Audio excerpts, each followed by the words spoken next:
Hai semua, selamat datang di Rosnita Channel, tempat berbagi pengalaman dan edukasi. Bergabunglah bersama kami. Jangan lupa untuk subscribe, like, dan tinggalkan komentar, agar kita bisa berbagi lebih banyak momen inspiratif bersama. Dari sisi kekuasaan Allah Bapa itu sendiri. Oh, berarti on off kayak gitu ya Tuhannya ya. Jadi waktu dia menghidupkan orang mati, ya on dulu jadi Tuhan, kan gitu. Habis itu kalau ada masalah yang lain, ditanya hari kiamat nggak tahu, off dulu jadi Tuhan, gitu. Soal hari kiamat, sebenarnya bukan Yesus tidak bisa jawab sebenarnya, Bang. Hah? Kayak gimana?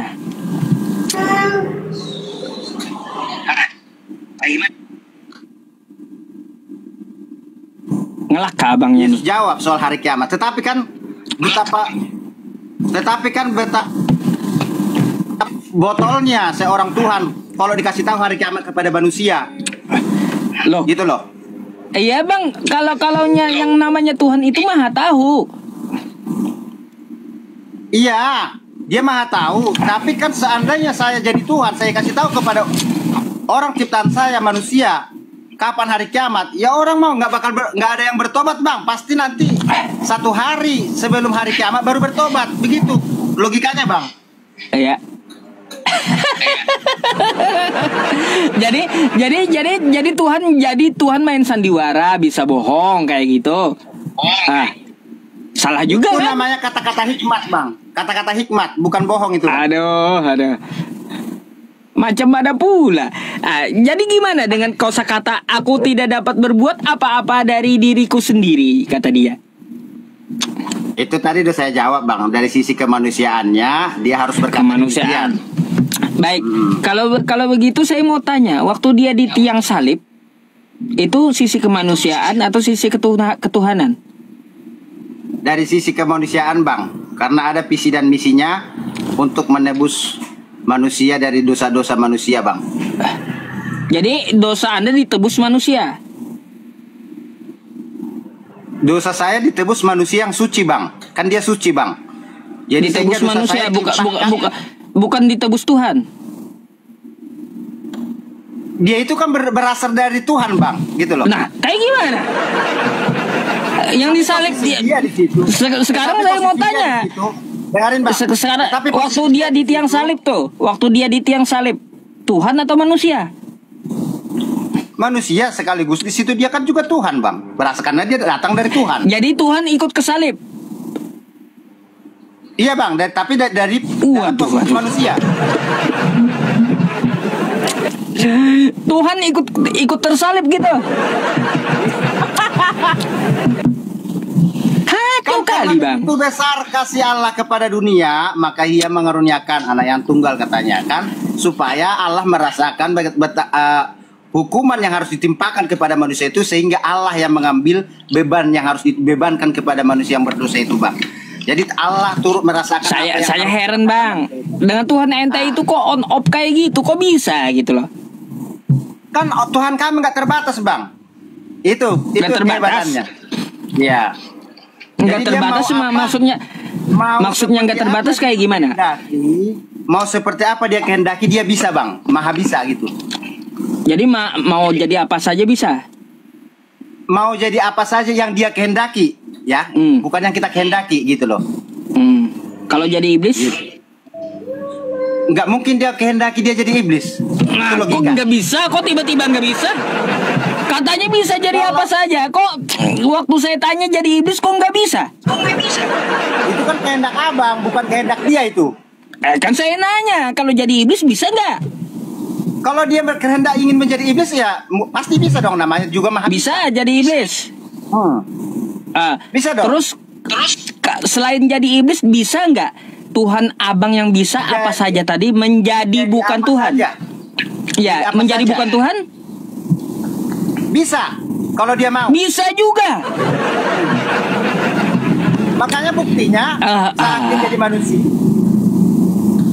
menjadi bukan Tuhan bisa juga gitu ya. Melepaskan keilahian. Ini kayak gimana teman-teman ya? Itu fakta, Bang. Menjadi bukan Tuhan kayak gimana kita mengetahui ini Tuhan ini bukan kan gitu?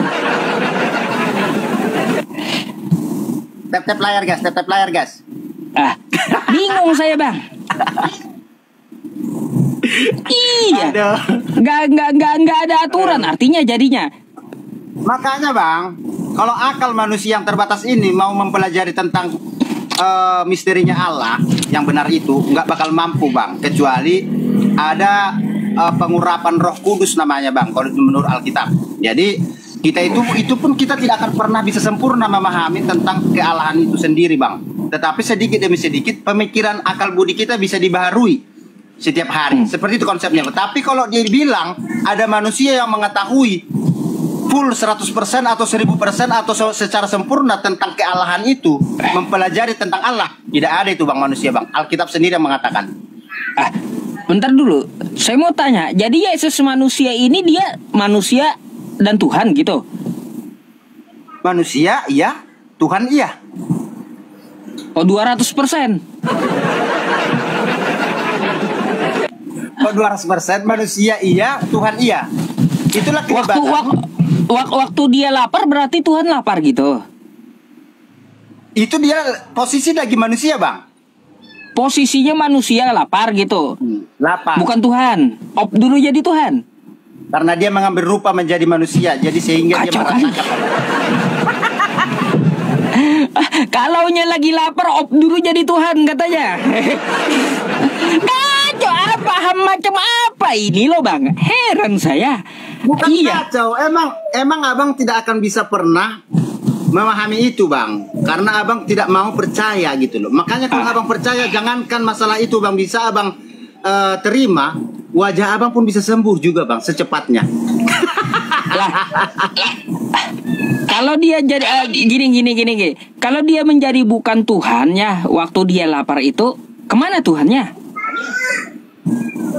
Waktu dia itu kan dia menjadi manusia 100% bang. Iya, kemana ketuhanannya? Hanya dia tidak manusia seperti manusia kita ini yang berasal dari tanah dan juga yang berdosa. Itu aja bang. Ayo, waktu dia jadi Tuhan, Tuhannya itu kemana coba? Ya kan dia emang ada ayat yang mengatakan bahwa dia meninggalkan keilahiannya untuk sementara. Waduh.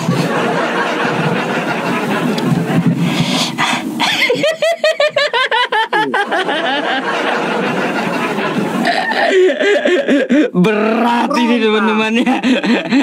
Sakit kepala saya. Iya, sakit kepala saya memahami. Serius. Aduh, lu kocak makanya juga. Kalau orang-orang pengikut Yesus pasti keren bang.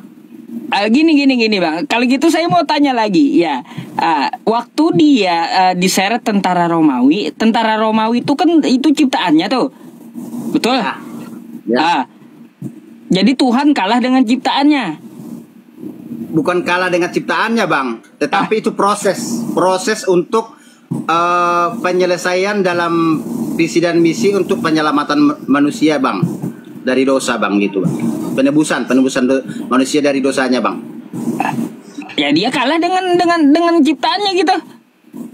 Bukan kalah maksudnya itu bang, bukan kalah, tetapi itu proses bang. Jadi di situ. Apanya Tuhan diproses? Kalau tentara Romawi kan tidak berhasil mematikan Yesus secara permanen kan, tetapi kan Yesus kan bangkit. Kalau Yesus tidak bangkit, baru abang mengatakan itu kalah gitu loh. Tetapi Yesus buktinya bangkit, berarti kan menang bang. Buktinya kan modar dia tuh. Modar hanya hitungan hari bang. Ya, hitungan hari. Berarti kalah tuh bang sama ciptaannya dia. Itu bukan disebut kalah bang, itu proses dalam karya atau visi dan misi untuk penyelamatan dosa manusia bang gitu bang. Berat ya teman-teman ini ya. Iya. Jadi waktu dia disalib itu rencana dia sendiri atau rencana yang lain? Maksudnya gimana bang? Berarti waktu dia disalib kalah dengan ciptaannya itu ya, dia disalibkan itu sudah rencana dia gitu?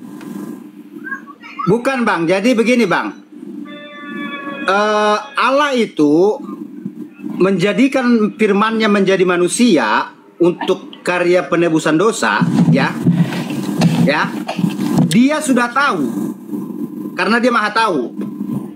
Ya, dia sudah tahu di saat firman itu menjadi manusia nanti, maka akan terjadi sesuatu peristiwa, yaitu tentang penyaliban yang termasuk tentara Romawi itu. Tetapi itu adalah untuk penyaliban itu adalah rencana iblis. Tetapi Allah sudah tahu, Bang, itu akan terjadi. Gitu loh, Bang. Apa kerja sama mereka? Gitu. Enggak. Allah sudah tahu bahwa itu akan terjadi. Tetapi itu bukan direncanakan Allah supaya dia disalibkan, Yesus disalibkan, bukan begitu, Bang. Di mana ayatnya Allah udah tahu? Kan dia tahu di apa namanya, Bang? Di Yesaya itu di Yesaya 53 itu sudah disinggung, sudah dinubuatkan tentang Yesaya 53 itu bukan untuk Yesus. Untuk Yesus, Bang. Nggak ada untuk Yesus. Itu udah nubuatan, Bang. Kalau kami mengimaninya itu untuk Yesus, Bang. Karena itulah fakta yang terjadi kepada Yesus. Masa kalau kau paksa Yesaya 53 untuk Yesus, berarti Yesus punya anak istri dong. Mana itu? Coba mana di situ dibikin punya anak istri? Coba Yesaya 53 nomor 10-nya kau buka. Saya nggak ini, Bang, nggak persiapkan, Bang. Nih, saya bukain, ya. Sakit pala saya, teman-teman. Saya ikuti aja alurnya dah. Dasar, iya. Makanya kalau mau argumen sama saya, Bang, pasti minum bodrek dulu, Bang, biar nggak pusing, Bang. Jadi Kristen ini harus gila dulu baru ngerti. Enggak gila. Tetapi karena harus memang IQ-nya terlalu tinggi, Bang.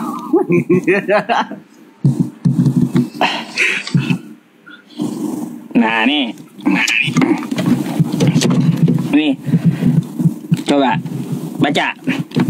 Tetapi Tuhan berkehendak meremukkan dia dengan kesakitan. Apabila ia menyerahkan dirinya sebagai korban penebus salah, ia akan melihat keturunannya. Mana anak istrinya Yesus? Di situ nggak ada disebut ke istri, Bang. Mana keturunannya? Iya, tapi nggak ada di situ disebut istri, Bang. Ya, kalaunya punya keturunan ini berarti punya pasangan. Itu apa namanya itu? Anggaplah kayak apa ya? Apa itu binatang yang bisa membela diri itu nggak punya istri, bisa tapi tetap amuba. Jadi Tuhan kau bentuknya amuba gitu. Amuba. Jadi kan abang tadi bilang kalau berbicara keturunan berarti ada istri. Buktinya amuba aja tanpa istri bisa berketurunan gitu, Bang. Oh iya. Nah, jadi ini dia akan melihat keturunannya mana? Keturunannya mana? Itu keturunan secara rohani artinya, Bang. Secara rohani. Benih. Apa artinya? Benih. Benih sperma. Iya, benih rohani. Sperma, keturunan dari spermanya, dari keturunan genetik dia. Benih keilahian atau benih kerohanian. Iya, dia akan melihat keturunannya, yang maksudnya itu dari biologisnya dia. Iya, kami secara rohani, Bang, bukan secara biologis. Lah bahasanya kayak gitu. Mau kayak cocok logi Anda berarti. Enggak, itu secara rohani. Kalau Kristen itu selalu ada bahasa, setiap kalimat ada arti rohaninya, Bang, gitu, Bang. Bang, yang jadi di Yesaya 53 itu beristri. Yesaya 53 itu dia akan melihat anaknya, anak dari spermanya dia. Yang dimaksud. Nggak ada dibahas di situ sperma, Bang. Emang agama sebelah membahas sperma, Bang? Bang, ini apa? Jera ini sperma loh. Iya, itu arti secara diterjemahkan ke Yesaya ini jadi keturunan. Iya, keturunan itu kan tadi benih rohani, Bang, benih ilahi, Bang, ya. Jadi nggak ada benih rohani di sini. Mana-mana benih rohani, ngaco kau. Kalau dari setiap ayat Alkitab ada arti rohaninya, Bang. Tidak hanya sekedar tekstual dan juga apa namanya arti lahiriahnya, enggak, Bang. Enggak hanya seperti itu, Bang. Ngaco kau, Bang. Ya, ini di sini ya nggak ada apa membahas rohani itu nggak ada. Udah lewat itu, Bang. Abang nggak mampu memahami itu, Bang. Lewat. Cocok logi lah kau ini ya, cocok logi. Yang jelas sudah saya jawab ya. Yang jelas sudah saya jawab tadi arti benih rohani atau keturunan secara ilahi, secara rohani gitu, Bang. Yang lain lah kita bahas lagi. Nanti pusing Abang lama membahas di situ. Waduh. Ya saya itu aja sih yang mau saya bahas. Udah, saya nggak nanya lagi. Dah sakit kepala saya nanya sama Anda. Iya teman-teman ya. Aduh. Ada lagi yang mau ditanya atau? Nggak ada lagi dah. Nggak ada lagi. Kau mau nanya emang? Mau nanya nggak? Saya boleh nanya satu aja, Bang. Boleh, silakan. Kenapa, Bang, ada rukun Islam tapi rukun Kristen nggak ada, rukun Hindu nggak ada? Enggak, apakah karena memang istilahnya saudara-saudara agama Islam susah rukun sehingga ada rukun Islam, sedangkan agama yang lain bisa rukun gitu? Itu pertanyaan ini, Bang. Pertanyaan serius. Aduh, yang namanya rukun Islam, Bang, ya itu artinya pondasi keislamannya itu berdiri atas dasar apa? Jadi rukun itu poinnya, bukan berarti nggak rukun. Makanya cuma di Islam yang ada rukun Islam ada 5, nggak ada rukun Kristen, nggak ada. Itu menandakan agama tersebut benar, artinya teratur agamanya. Tapi bukannya karena ada sesuatu persoalan di sana sehingga harus dibuat rukun Islam.